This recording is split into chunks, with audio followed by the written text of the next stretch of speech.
يومكم حلو.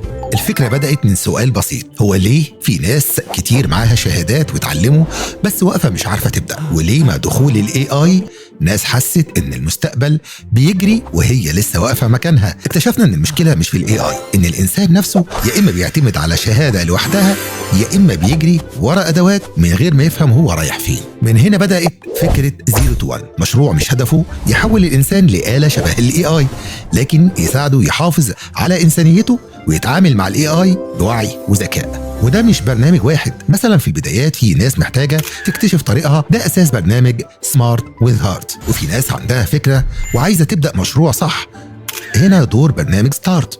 وفي ناس عايزه تحترف التسويق باستخدام الذكاء الاصطناعي، وده برنامج AI Marketing Pro. وعلشان نفضل قريبين من الواقع اشتغلنا بطريقة مختلفة، كوميونيتي حي فيه منتورز وانفلونسرز وفعاليات وتجارب مش تقليدية، وبودكاست مع ناس عدت من الصفر لمرحلة النجاح، ومرحلة بنش مارك في الجامعات بيشغل النموذج ويقيس التأثير الحقيقي. 0 to 1 بداية إن الإنسان يمشي ناحية المستقبل وهو فاهم نفسه وماسك في إيده التكنولوجيا للنجاح.